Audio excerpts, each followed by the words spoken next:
And now, it's time for SPG, as in Super Pagganern Secret Files. Si Tora at Talmud. Siguro nagtataka kayo kung bakit yun yung unang mga nilagay ko. Ganito kasi yun. Fourth year high school ako noon. Nag-discuss ang teacher namin about sa iba't ibang relihiyon. Na-open niya yung Torah at Talmud. Isa ito sa mga kasulatan sa Bible sa ibang religion. Pero, hindi ko talaga alam yung pinaka-meaning niya. Basta, yun lang ang naaalala ko. Tsaka, hindi naman tayo magfo-focus doon. So, eto na nga. After mag-discuss ng teacher namin, diretso quiz. 5 minutes to review. Aba, kumuha agad ako ng notebook, tas nagbasa ako ng mga pinagsusulat ko doon. Kabisado ng ganito, kabisado ng ganyan. Maya-maya pa ay nagsalita na si teacher. Okay. Itago na lahat ng mga kopya. Isang 1/2 crosswise at ballpen lang ang makikita ko. Tas yun na. Oras na ng pagsusulit.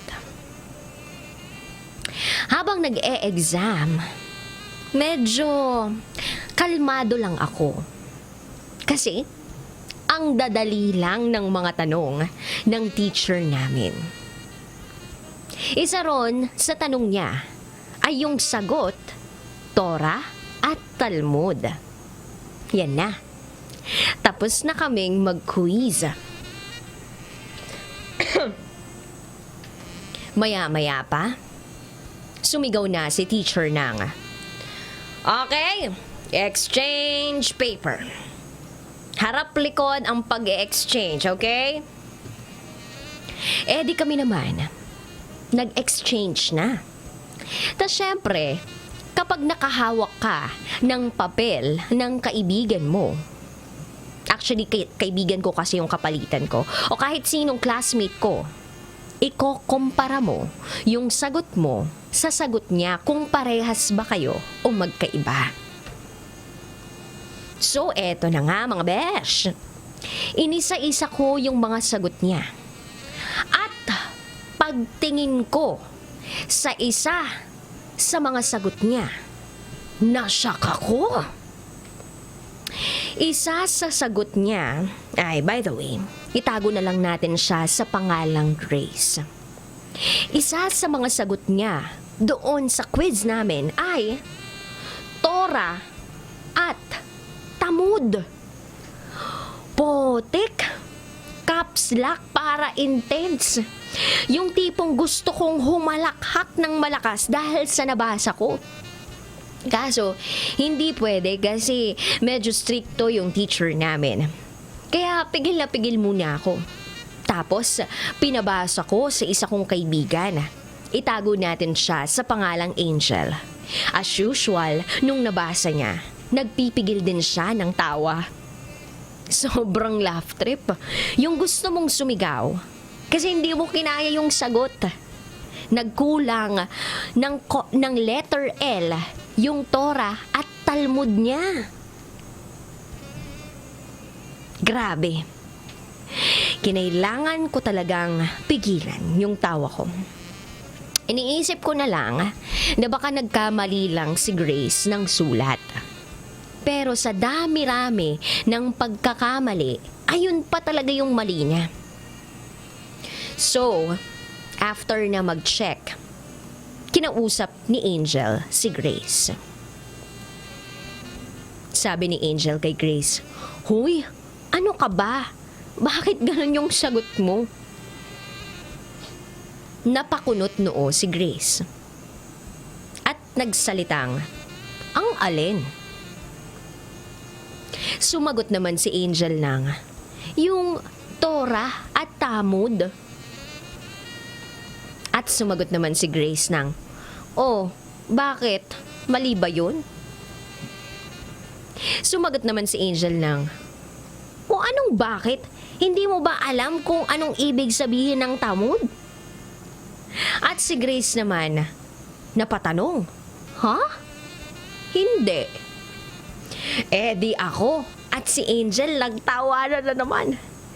Sinubukan ni Angel tanungin si Grace ng ibang paraan para mas maintindihan ni Grace. So eto na lang yung tinanong ni Angel. O sige, ganito na lang Grace, no? Ano ang Tagalog ng semen? Nung narinig ko yung tanong na yon, nasa isip ko, ay, eto na yon. Malalaman na ni Grace. Kasi matalino naman si Grace eh. At alam nyo ba kung anong sagot ni Grace? Ang sabi niya, Tagalog ng semen? Di mangingisda.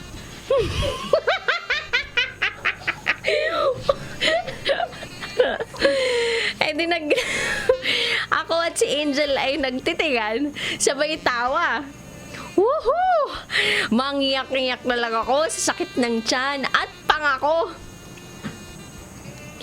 At napatanong ako ng, bakit mangingisda?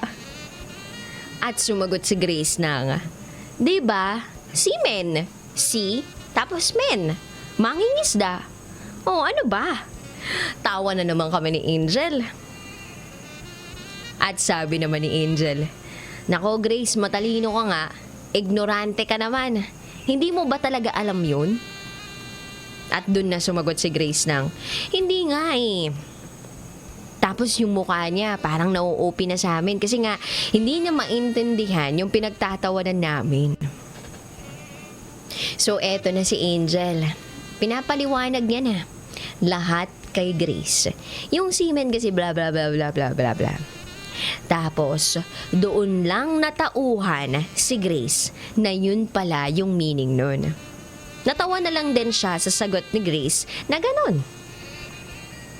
PS, kung may nakakarinig man nito sa mga kaibigan natin dyan, utang na loob, sana maging aware kayo sa mga bagay-bagay para hindi tayo nagmumukhang ignorante. By the way, 4th year college na ako at umaasa na magsusuot ng itim na toga sa graduation. Ako si Leshe at ito ang aking SPG Secret Fam.